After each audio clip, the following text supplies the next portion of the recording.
Você já parou para pensar que existe algo sobre diabetes que raramente é explicado de forma completa nos consultórios?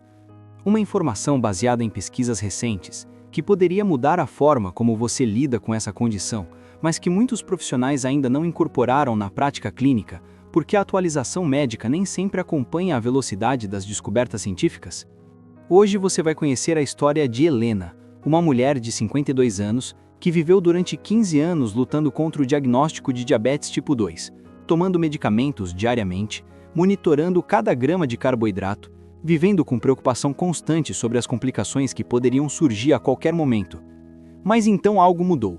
Uma abordagem tão acessível que quando você conhecer, vai se perguntar por que essa informação não chega de forma mais clara até os pacientes.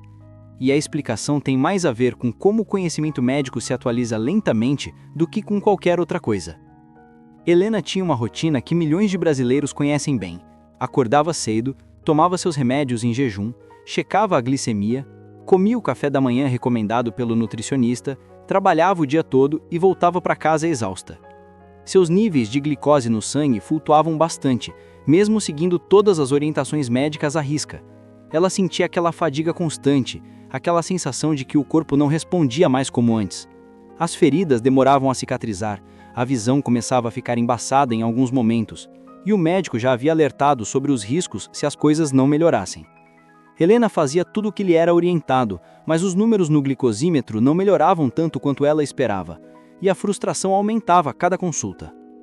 O que Helena não entendia completamente, e que nem sempre é explicado de forma detalhada, é que existe um mecanismo acontecendo dentro do corpo de quem tem diabetes que vai além do que a maioria das pessoas conhece. Estamos falando da resistência à insulina, mas de uma forma mais aprofundada. Pesquisadores têm estudado como isso acontece no nível celular, especialmente nas mitocôndrias, aquelas pequenas estruturas responsáveis pela produção de energia dentro de cada célula do seu corpo. Em muitas pessoas com diabetes tipo 2, as células apresentam dificuldade em responder adequadamente à insulina, não porque a insulina não está sendo produzida, mas porque a sensibilidade celular está reduzida. É como se uma comunicação entre a insulina e as células estivesse prejudicada e a mensagem não chegasse com clareza. Mas aqui está a parte que merece mais atenção. Essa redução na sensibilidade celular geralmente não aparece de repente. Ela tende a ser o resultado de anos de hábitos alimentares e de estilo de vida que podem sobrecarregar o sistema metabólico. Estudos recentes apontam que grande parte dessa sobrecarga pode estar relacionada com a forma como nos alimentamos nas últimas décadas. Não estamos falando apenas de açúcar refinado, embora ele seja um fator importante. Estamos falando de algo presente na maioria dos alimentos ultraprocessados que consumimos diariamente. Óleos vegetais refinados, gorduras trans, aditivos químicos que, segundo diversas pesquisas, podem contribuir para processos inflamatórios no organismo e dificultar a comunicação celular eficiente. Alguns pesquisadores descrevem isso como um estado de inflamação crônica de baixa intensidade, um processo gradual que pode ir prejudicando a capacidade do corpo de processar energia de forma eficiente ao longo dos anos. Helena descobriu essas informações de uma forma inesperada. Depois de anos seguindo dietas tradicionais para diabéticos, com porções controladas de carboidratos integrais, proteínas magras e muitos alimentos light e dieta, ela começou a pesquisar por conta própria. Foi quando encontrou estudos científicos publicados nos últimos anos que apontavam para uma abordagem complementar diferente, algo que representava uma evolução em relação ao que ela havia aprendido inicialmente. A mudança não estava apenas em contar calorias obsessivamente ou em reduzir gorduras da alimentação. A mudança estava em compreender melhor, com base em evidências mais recentes, como o corpo processa diferentes tipos de alimentos e como isso afeta o controle glicêmico. Ela decidiu conversar com seu médico sobre essas descobertas. Ela descobriu que existem comunidades de pessoas que relataram melhorias significativas nos sintomas da diabetes tipo 2 ao combinarem medicamentos com mudanças profundas no estilo de vida, sempre com acompanhamento médico adequado. E essa mudança envolve uma decisão que pode parecer contraintuitiva à primeira vista, mas que tem respaldo em estudos científicos recentes. Com a aprovação e monitoramento constante do seu endocrinologista, Helena decidiu reduzir bastante a ingestão de carboidratos refinados e aumentar o consumo de gorduras consideradas saudáveis na dieta. Sim, você leu certo. Gorduras. Aquelas mesmas gorduras que durante décadas foram associadas a problemas de saúde. Mas a ciência nutricional tem evoluído e estudos mais recentes sugerem que nem todas as gorduras têm os mesmos efeitos no organismo e que algumas recomendações antigas podem ter sido baseadas em dados incompletos. Quando Helena começou a incluir mais abacate, mais azeite de oliva extra virgem, mais castanhas, mais peixes como salmão e sardinha na alimentação e reduziu bastante pães, massas, arroz branco e açúcares, sempre sob supervisão médica rigorosa, ela observou mudanças que considerou muito significativas. Nas primeiras semanas, seus níveis de glicose começaram a apresentar menos variação ao longo do dia. As oscilações glicêmicas diminuíram de forma notável. Pela primeira vez em anos, ela relatou acordar com mais energia, sem aquela sensação de cansaço mental que a acompanhava todas as manhãs. Ela percebeu que feridas cicatrizavam de forma mais eficiente. A visão apresentou melhora. E após 3 meses seguindo essa abordagem de forma consistente, com os ajustes necessários nas medicações feitos pelo médico, os exames laboratoriais mostraram uma redução na hemoglobina glicada, um marcador que indica a média da glicose no sangue nos últimos 3 meses. O médico dela ficou interessado nos resultados. Ele perguntou o que ela tinha feito, e quando Helena explicou, ele reconheceu que havia estudos recentes sobre intervenções dietéticas de baixo carboidrato no manejo da diabetes.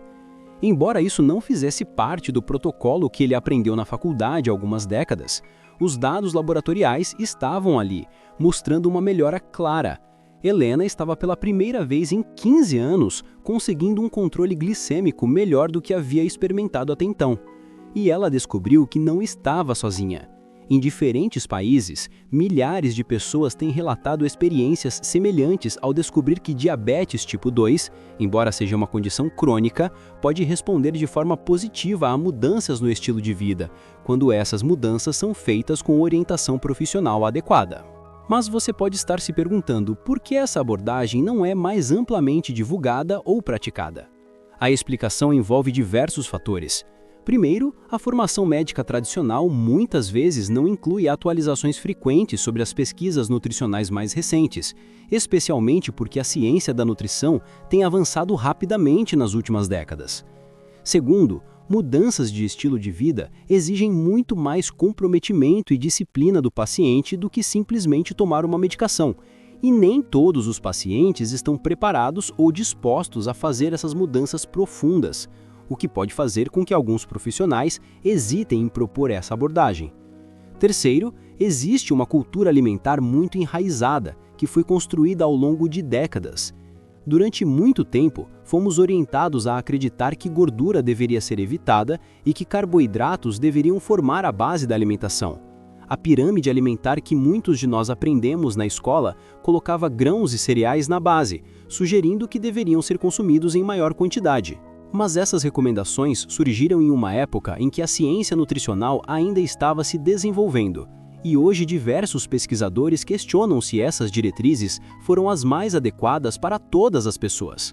Nas últimas décadas, temos visto um aumento considerável nos casos de obesidade, diabetes, síndrome metabólica e doenças cardiovasculares, o que tem levado os cientistas a revisitarem antigas recomendações. E aproveitando que você chegou até aqui, me conta nos comentários, você já teve experiências com mudanças na alimentação que trouxeram resultados inesperados? A sua história pode ajudar outras pessoas que estão passando por situações parecidas. E se esse conteúdo está trazendo informações úteis para você, se inscreve no canal para acompanhar mais vídeos sobre saúde baseados em evidências científicas. Helena começou a perceber que seu corpo estava respondendo de forma diferente a um tipo diferente de alimentação. Quando você consome carboidratos, especialmente os refinados, eles são rapidamente convertidos em glicose e liberados na corrente sanguínea. Seu pâncreas então libera insulina para facilitar a entrada dessa glicose nas células. Mas quando esse processo acontece repetidamente, várias vezes ao dia, todos os dias durante anos, estudos mostram que as células podem começar a responder de forma menos eficiente à insulina. Pesquisadores comparam isso com um sinal que vai perdendo a força com o tempo. Esse é o mecanismo que os cientistas chamam de resistência à insulina. E conforme as células se tornam menos sensíveis, o pâncreas precisa produzir mais insulina para conseguir o mesmo efeito, criando um ciclo que pode se tornar progressivamente mais desafiador se não for abordado. Mas quando você modifica o tipo de alimento consumido, quando você reduz significativamente a quantidade de carboidratos e aumenta a ingestão de gorduras saudáveis, algo interessante pode acontecer segundo diversos estudos científicos. O corpo pode entrar em um estado metabólico diferente. Nesse estado, o fígado começa a produzir compostos chamados cetonas, a partir do metabolismo das gorduras. E essas cetonas podem servir como uma fonte alternativa de energia para o cérebro e outros tecidos. Pesquisadores têm observado que, como os níveis de glicose e insulina não estão sendo constantemente elevados, as células podem ter a oportunidade de recuperar gradualmente sua sensibilidade à insulina ao longo do tempo. É como se o sistema tivesse a chance de se recalibrar. Helena relatou que, nos primeiros dias, o processo foi desafiador. Ela sentia falta do pão no café da manhã, da massa no almoço de domingo, mas conforme as semanas passavam e ela observava as mudanças nos exames e principalmente na forma como se sentia no dia a dia, a motivação aumentava. Ela descobriu alternativas criativas, como fazer pães usando farinhas de amêndoas e coco, substituir macarrão tradicional por macarrão de abobrinha ou outras opções, e encontrou diversas formas de adaptar receitas que gostava para essa nova abordagem alimentar. E um dos aspectos que ela mais valorizou foi a redução da fome constante que costumava sentir. Alimentos ricos em gorduras saudáveis e proteínas tendem a promover saciedade por períodos mais longos, o que ajudou a estabilizar seu humor e reduzir a ansiedade relacionada à alimentação. O caso de Helena se soma a muitos outros relatos semelhantes.